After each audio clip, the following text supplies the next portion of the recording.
Hello, everyone. Oh, come on now. Hello, everyone.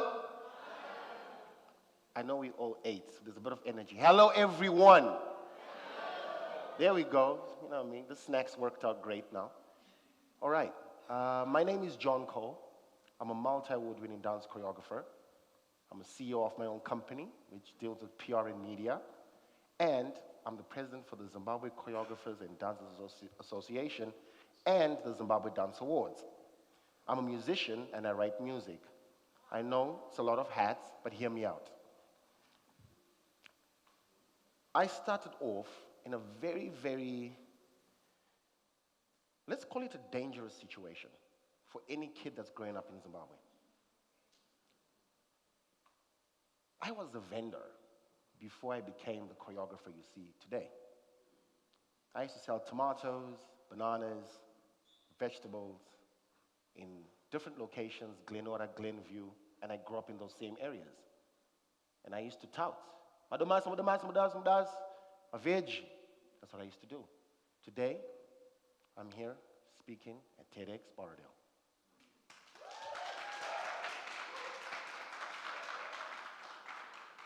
I usually get a round of applause when I'm done performing, but today we move. But ladies and gentlemen, the honest truth is I didn't get here just by sheer luck. I worked hard to be who I am today. I'm persistent. I'm obsessive about the work that I do, not anything else. I'm a perfectionist. I'm meticulous. And everywhere I go, it's about me, John Cole.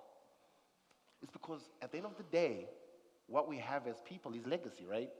Your name is everything. We have the greats like Michael Jackson, Michael Jordan. Michael Jordan wore a sneaker and he's worth $600 million. That's the greatest thing you can ever do. But soon you guys be wearing my t-shirts, my caps, and I'll be worth $1 trillion. In US. I did not throw shade. But anyway, ladies and gentlemen, I grew up not knowing what it was like to understand what life was about. We didn't grow up with a lifestyle. All I ever knew growing up was suffering, because my granny would take care of us. She was partially blind, and she would do what she had to feed us. We used to go to school on one plate of porridge. And some people, when they see me today, they look at me and they're like, oh, you were in St. George's, right? And I'm like, no, I went to Morgan High School. But because of who I am today, that's how people see me.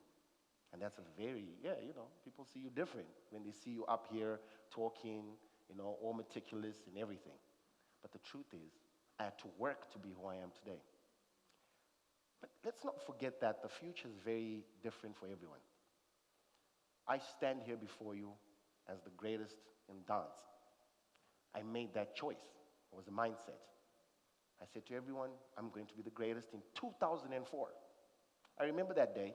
We're watching the most revered dance movie of all time. You Got Served. That's how dance became phenomenal worldwide. I remember watching it with my friends, and I said to them, I can do this. The room went silent, and my friends laughed at me. And you know when your friends laugh at you, it's not a joke. It's like, you know what I mean? And I was like, okay, cool. But here's what I did. 2 weeks later, I proved them wrong. I started learning how to dance. And every time we started dancing, in 2004, 2005, 2006, 2007, 2008, 2009, we would go to performances because we were dancing hip-hop music. And no one knew what hip-hop was. When we used to perform, we'd get called to perform. And then, and the old man would be sitting there with his newspaper. And he's not even watching you. He doesn't care what you're doing. But the truth is, we shaped an industry after that. How did I shape an industry? Single-handedly. And it's not a brag, it's an actual fact. I'm not lying. You can go on the internet. It's Googleable. But I remember one day, before I get into that, I met a CEO, I think for a bank. We were performing for their company, and he says to me, "Who are you?" I said, "My name's John Cole." And he says, "No, who are you?" I said, "I'm John Cole." He goes, "Really? Hold up." He goes on the internet. "You're nobody." Like legit, he told me, "You're nobody." Then I stood there and I thought to myself, what does he mean? And he says, "Son, come closer. If you're not Googleable, you are nobody." I was like, "But do you know what I mean?" I'm like standing there and I'm like, what's going on? He says, if you're Googleable, that means you're reachable. If you're Googleable, that means you create a net worth and a network. Because anyone who wants something, the first place they go is the internet. And now mama, if they want to buy, a blender, they go on the internet. Where's the best place to buy something, right? So after that, I thought to myself, let me change the narrative. I used to be a dancer before I became the choreographer that I am today. And I used to be in the background. So you, as a dancer, you perform for artists, right? You're there, you're doing your thing, but you're in the back. And I thought one day, I don't want to be in the back anymore. I'm good at what I do, right? It's a God-given gift. So I said to myself, I want to be in the spotlight. Lord, did that just not ravel a lot of people? Because the truth is, when you want to go to the front, you have to bump people out of the way. That's the truth. And that you rattle cages and everybody wants to just, do whatever they feel like doing with you. But here's the truth. When I took up that mindset, when I reimagined my future as the ultimate choreographer in this country, I didn't even know what I was doing. I was creating ripple effects that made sense not to just me, but to everyone that consumed dance. So I was doing one dance. The first video I've ever done, I offered my services for free. It's called 1+1 by Sebastian Magacha. I went on there, yes, I'm the young guy in the front. You'll see me. From that video, I did another video. But ladies and gentlemen, the breakthrough came when we did Mukoko with Amara Brown. Yes, I'm behind the dancers, people. It was amazing. But here's the funny thing about that. We were 3 of us in one room, and we thought, okay, we've got a hit song on our hands. What are we going to do? I thought, okay, so Amara, you sing, Titan, you sing, I dance. But how do we sell John Cole? So we made an agreement, the 3 of us. Anytime Mukoko was spoken about, John Cole follows behind. So every time you heard about Mukoko, Amara Brown, Titan, and John Cole. Everyone's like, but he's just a choreographer. No, I'm the choreographer. I created something that went around Africa because everyone loved that video. And that's when everything happened. Everyone started calling my phone. Can you please come through, do my choreography? Can you please come through, do my choreography? But every deal I made with an artist, I wanted my name to be there. If you're not putting my name, I ain't working for you. Because the honest truth is, I create. You're a musician. I create. I'm a choreographer. Dance is expression. And at first, it was shaky. It was shaky ground for people. And then I asked for one more thing. Any event that I'm performing, I want to headline. And they thought, this dancer is mad. He wants to headline with Mr. Easy. And I said to them, well, I'm worth it, right? Ladies and gentlemen, it stuck. I set up that mindset for people and it stuck. And it made sense. Everywhere you go, any poster, if I'm there, I'm headlining. If I'm on stage, someone took out a lot of money to see me on stage. Companies cry about that. They're like, John Cole, you're expensive. But I'm good, guys. Come on now. Later on, I'm going to make a group of people at TEDxBorrowdale dance. That's what's going to happen.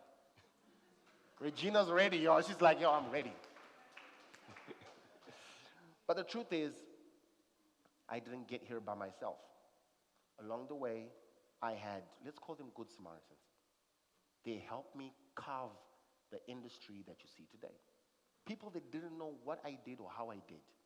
John Cole, you're good at what you do. Let's give you a platform. Come to our company, do a dance, do this video, do this, do that. But the key element to what I did was two things: professionalism and focus. Just now, I got a phone call. John, we have a dance video tomorrow. I'll make it happen. As soon as I leave here, I'm going to the dance video and get paid, and But here's the thing, though.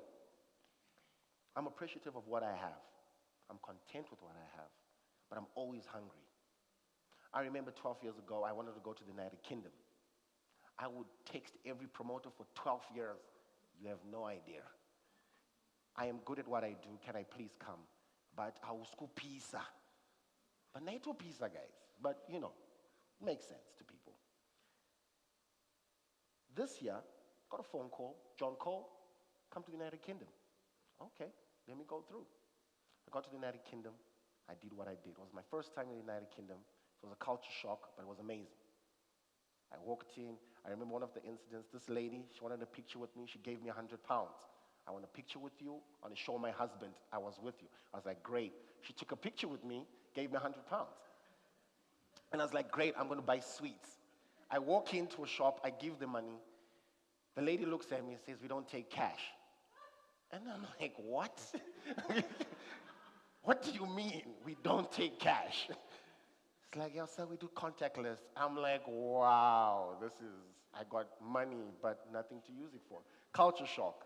But it was okay. My friends didn't tell me that's how it works. They left me to my own devices. But the journey that you see today doesn't come with sacrifice. As creatives, any creative can attest. You sacrifice family time, love, everything, self-care sometimes, and it's crazy. To be who we are today, there's a lot of sacrifices to be made. And when you stand in front of people, they'll be like, life's good. It's not. I'll be awake at 3 a.m. in the morning thinking of something I want to do at 9 a.m. And it's crazy for people. You play music, you do this. And for me, that's what it is. But one thing I do know, that when you do something, you got to do it at the best of your ability. Because it's a God-given gift. Some play the violin beautifully. Thank you for that show. Thank you very much.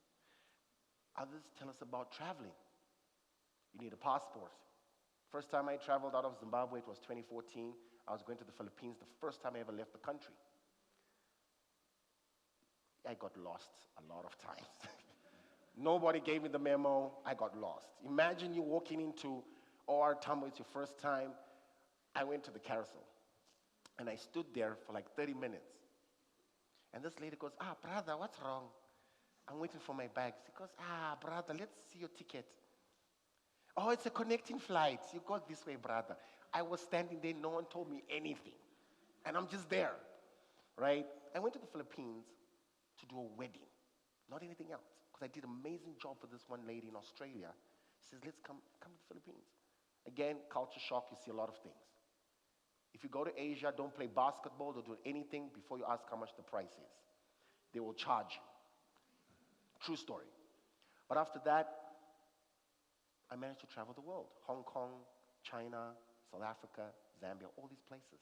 The UK. In August, September, I'm going to Poland and Germany. And that's, just go dance, just to teach people how to dance. And, when you think about it, you're like, guys, I just dance, guys. Because you see musicians travel the world. They, Ed Sheeran, Burna Boy, Ja Praiser, Amara Brown, they travel because they've got a vocal ability. But someone is actually paying me to come perform my God-given gift. And that's the most interesting thing to me. It still boggles my mind. I'm like, they really hired me to do this? Cool. It's their money, not mine. But the truth is, though, I'm grateful for everything. Grateful to stand here and talk, speak. But here's the thing about me. When I said all those things that I was saying, I learned a couple of things over COVID. One of them was the internet. If you go on Wikipedia right now, you Google my name, everything looks like some robot did it. But no, that was me. I learned how to maneuver the internet. One of the most greatest achievements I've ever done in my career personally, is to get myself verified on Facebook. Trust me, if my manager was here, she would tell you. It took me 15 months to get verified. Because every time you try to get yourself verified on Facebook, to those that know, they please come back after 30 days. Please come back after 30 days. You don't fit the criteria. But in Zimbabwe, I'm the criteria. But internationally, I wasn't. So I was like, okay, we're going to play this game. Let's do it quickly. So I learned the internet. I did everything I could. And I started doing what I was doing. 26th of May, 2021. Last time, I was tired. I was like, you know what? 15 months of this, I'm not trying to do it again. I applied. 6 o'clock, I woke up. Because I slept around. I remember it was 3 o'clock in the morning. 6 o'clock, I wake up. I look up my Facebook. I'm like, wait a minute, though. No. Is that me now? I swear to you, ask everyone in my house, I was doing backflips. And then I woke up and I announced it on the internet. The music industry went mad. How does a choreographer get verified? They all came to my inbox. How did you get verified? $500 for information. I mean, I spent 15 months on that. You know what I mean? So all that happened, right? And I'm very obsessive about that. You can ask anyone. And I was like, I want my Instagram verified. But we all know Instagram is the Facebook of private school internet. We all know this. They don't just, like, I mean, you could be famous and you can get 2 likes on Instagram. 2. And we all know this. You can post your most amazing picture, 1 like. And that's probably you, though. Right? That's probably you. And then you get there and you're like, okay, cool, this is me. But I'm glad to say, in May, again, on the 28th of May 2023, I got verified on Instagram. Took me a while, but we got there anyway. We had to buy Elon Musk's side. He loves money. I get it. I love money too. So here's the thing. Everything I've ever done in this industry was not for my own sake. It's for the sake of the dance industry that we have today. I objected to just being a dancer. I wanted to be in the forefront, in the spotlight. And I had to fight so many battles to be where I am today. Because a musician says, why should a choreographer be a headline with me? Yeah, you're worth it, I'm worth it, you know. Without me, look, your dance video is just going to look like a dance video.